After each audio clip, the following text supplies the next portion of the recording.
back live tonight here on In Focus, and thanks for staying on. Cosatu is appealing to government and private sector workers to join its planned strike tomorrow over the poor state of the economy. The Trade Union Federation is also calling on the government to take drastic action to end crime, corruption, load shedding and cable theft. Cosatu's parliamentary coordinator, Matthew Parks, joins us now for more on this. Good to have you, Matthew, and thank you very much for your time. What are the key issues that you're going to be raising that you have not raised before? I mean, it's probably, this is the fourth or fifth time that you're going on strike on the issue of load shedding? Sure. Good evening. Thanks for having us. No, all of the issues, to be honest with you, we've raised them before. And look, strike is never put first call because it's a sacrifice for workers. Workers lose out on a day's wages usually when they go on strike, when the rule of no work, no pay is often applied by employers, unnecessarily so. So look, I think it's a chance for workers, for Cosatu, for our unions, our nearly 2 million members, to express their frustration, their anger at government for many failures and challenges we're facing in society. Also put pressure on employers too to play their part in rebuilding the economy and building a better South Africa. So I think for us the key things are that we can't sustain a country with a 42% unemployment rate. It's a ticking time bomb. We should not be proud that we are still the most unequal society in the world 29 years into democracy. Workers are drowning in debt. They're supporting relatives who have lost jobs and wages. We're also defending collective bargaining, where we've seen employees in the public sector and the private sector often undermining it, choosing to undermine unions and collective bargaining. But I think also want to say to government, if we're to grow the economy, we have to give more support to Eskom to end load shedding. You can see I'm sitting right here with load shedding. We have to do more to give support to Transnet, which is key to millions of jobs in mining and manufacturing and agriculture, the industrial heartland of the economy, and also critically to support Metro Rail, which is under severe threat from cable theft and vandalism and criminality.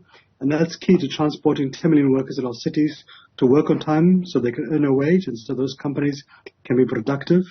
We need to see more by government to tackle corruption. There's bleeding the state of billions of rands, which could have been used to pay nurses and teachers, build the public services that the economy depends upon. We are seeing a real crisis in local government where many municipalities have collapsed, are no longer providing quality basic services, forcing companies to close. We're also now witnessing a horror story where about 36 municipalities in 6 provinces now routinely fail to pay the municipal employees. So I think for us as a government, we have to urgently tackle these things. We can't simply afford to continue down this path. Yeah.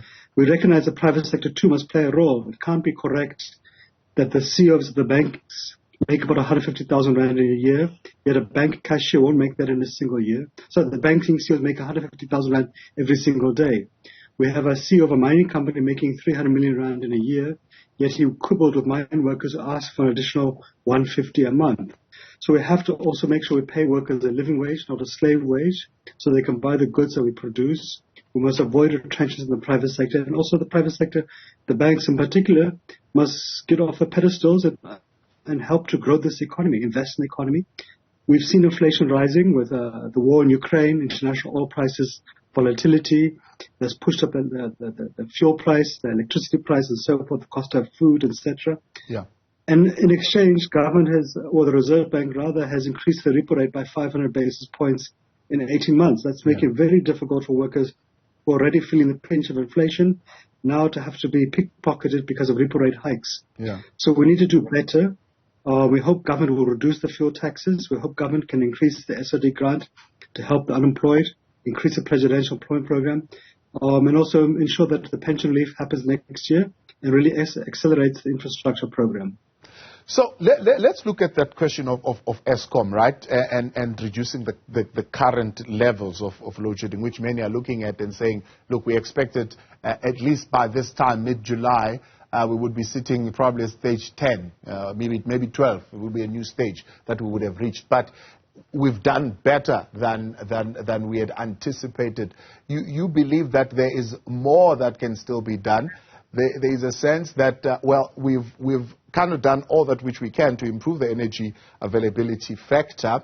The rest of the stuff are going to take time, at least the next 18 months. What do you believe more can be done right now? So I think we must really appreciate the work being done by Eskom, and I think we must really commend the workers there who are really going flat out to rebuild Eskom, because it is the lifeline of the entire economy. And I think you're right. So we must commend the progress. We have had much less load shedding over the past 2 months. That's given significant breathing space for the entire economy. We hope to receive the results of that next quarter. And we do welcome the debt relief package of 254 billion rand given to Eskom. There's much more that needs to be done. We mustn't rest on our laurels. We have breathing space now. That's great.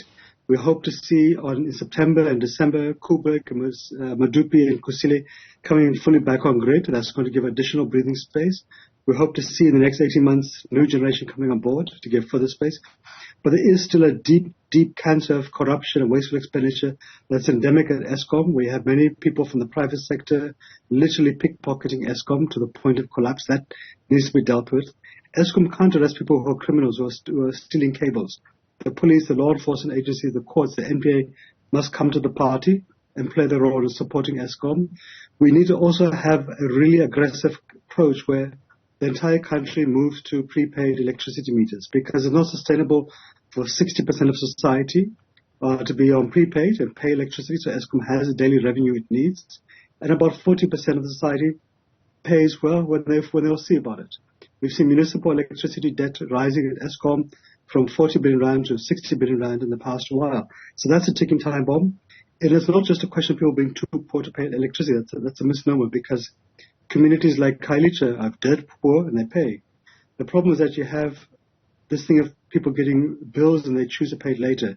And we see many rich people, many rich companies, even government institutions, hotels and so forth, being amongst those who don't pay and have very large bills of R1 billion plus owing. So we've got to move to the culture where all of us pay for electricity if we expect Eskom to survive, because you can't operate any company if half your customers pay it, other half we'll see about it. Yeah. You're talking about repealing the Municipal Systems Amendment Act clause banning all 350,000 municipal workers from holding office in a political party at any level. I've not heard what your view is as Cosatu on the settlement agreement around the employment equity that seemingly is suggesting that race could no longer be used, I suppose. Not that it would have been used before, but it definitely cannot be used in terms of firing people or not promoting people within places of work. Yeah. So on the Municipal Systems Amendment Act, what happened there is that SALGA basically took a gap when no one was paying attention, to be honest. They amended the law when it was at Parliament. The limitation on holding office in a political party was meant to be simply for municipal managers and senior management, which we don't have a problem with. Somehow SALGA took a gap and extended that when no one was paying attention to all 350,000 municipal workers.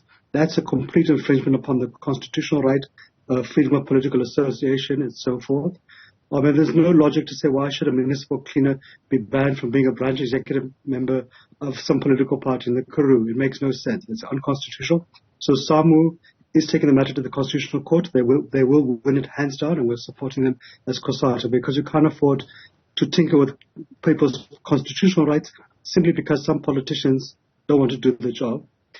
On the issue of the solidarity in the Department of Labour Employment Equity out-of-court settlement, no, so race will remain there.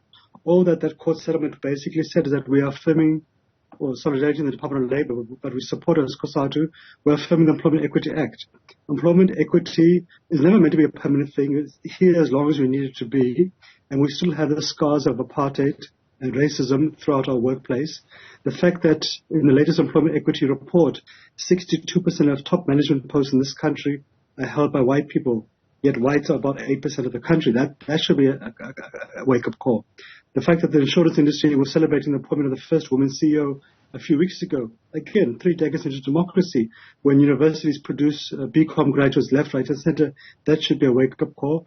We can't continue to be a society where African women are condemned to be cleaners and white men can be CEOs of banks and mining companies. We need to have a situation where all South Africans, irrespective of the color of the skin and the gender and the disability, have the right to reach their full potential and given that support. So the agreement basically simply reaffirms the Employment Equity Act, which is a progressive common sense law, which says let's give everybody an opportunity. Employment equity seeks to advance those who are disadvantaged, but no one is discriminated under it.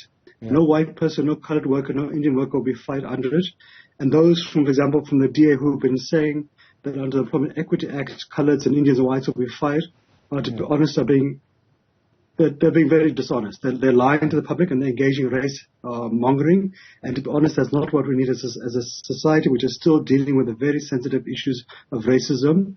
The employment equity regulations from the Department of Labor simply say, can we increase the amount of African women or African men or white men or white women as the need arises in this specific company?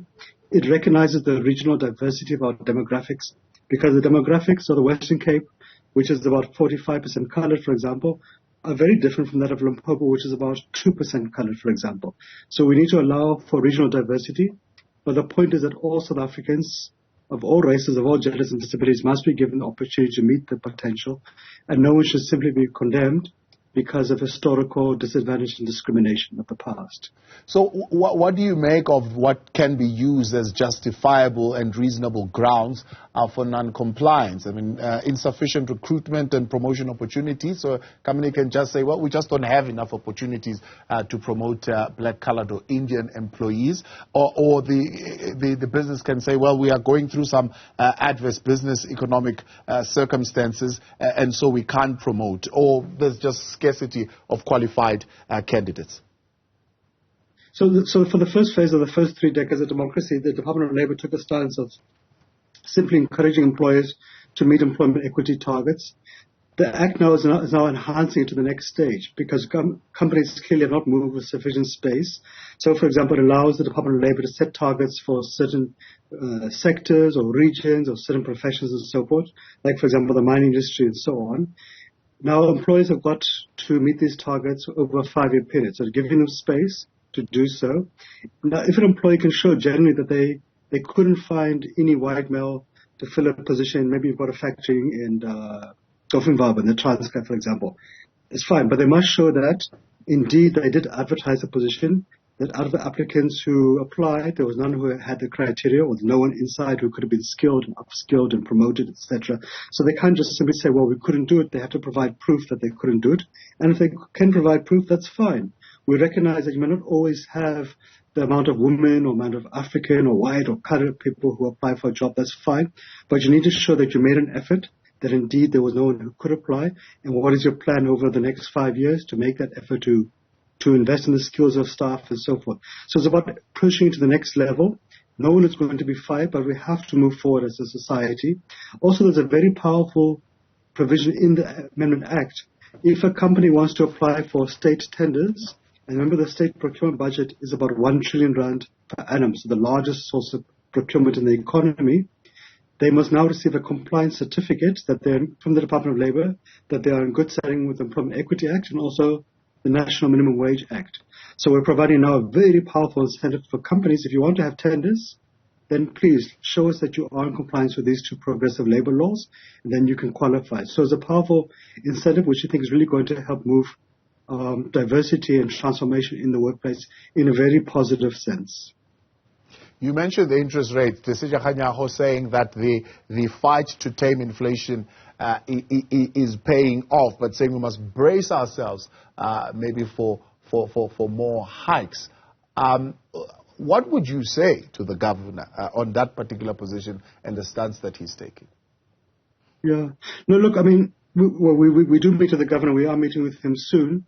We think it's untenable that on the one hand, workers are struggling to survive because of increases of 18% in electricity tariffs, because of fuel prices rising to record levels, and the consequence, food prices, etc., also increasing. And yet, on the other hand, we have a 500 basis point hike by the Reserve Bank over 18 months. We're making it very difficult for workers to survive. We're pickpocketing them, and it's untenable. We appreciate the Reserve Bank has only got one tool in the toolbox, which is to adjust the repo rate. For us, the real culprits in this discussion is government. The National Treasury has to do what it did last year, which was a very positive thing, reduce the taxes on the fuel prices.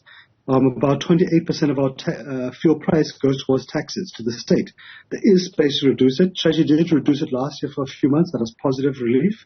They did not increase the fuel levy this year, which was a positive thing, but they need to go further because that's immediate relief to workers, to commuters, to the entire economy, to businesses and so forth. And we also need to have a proper discussion with Eskom about giving support to Eskom to reduce the amount of wasteful expenditure and corruption that is bleeding it and forcing it to go for these double-digit tariff hikes.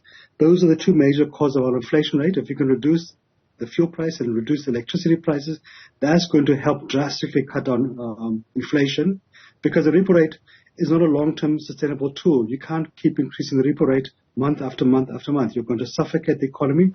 Companies will close and retrench, and workers will no longer be able to pay for their debts. So that's going to create a further economic crisis. And to be honest with you, the Reserve Bank needs to be a little bit less excited about increasing the repo rate. They could rather have at times gone for a 25 basis point hike, not a 50 or 75 basis point hike. And this is the kind of issue we're raising with them, that how far down this route can we afford to go before we simply suffocate the economy into the point of stagnation. What's your expectation in terms of turnout for your March strike tomorrow? I think we'll be quite a positive turnout. We've had overwhelming support from our nearly 2 million members across all of our unions. We've had amazing support from other unions, other federations who have said they'll be joining us. And the strike is has two parts to it. It's a national stairway, so workers are encouraged not to go to work. We are also having marches across the 9 provinces and all urban centres, from most of them from Johannesburg to Durban, from Port Elizabeth to Polokwane, from Kuruman to Cape Town and Kimberley and Bloemfontein and Mbabela, etc. So where workers are able to join these marches, we encourage them to do so. But those who live too far away, then to stay at home. But I think for us, a strike is not about a attendance register. We're not doing a head count here. The point is to put a spotlight on workers' grievances, to make sure workers' voices are heard, to ventilate those angers and frustrations, make sure the government and the private sector hear. That's the point of a national stay-away. And I think, to be honest with you, we are achieving that. There's entire discussion of the country that for this past week hasn't been about the national strike on Thursday, and workers' grievances like we're doing right now. And I think for us that's a positive thing, because as Cosatu we've been doing about 50 interviews a day across all media platforms, and that really says that the workers' voice are being heard. We appreciate the media interest in it, because media are also workers. And I think for us the next critical step is that, can government respond positively? Can government in the medium term October budget statement of Parliament respond to our demands to increase the SOD grant, increase the presidential program, give more support to the police, to the law enforcement, to transit, etc. That for us is the real tool of success. Head counting is fine, but it's not the real thing. It's simply one step further along a long journey, a long struggle. Matthew Parks, as always, much appreciated. Thanks for coming on. He is Cosatu's parliamentary co-ordinator there with us on their nationwide strike tomorrow.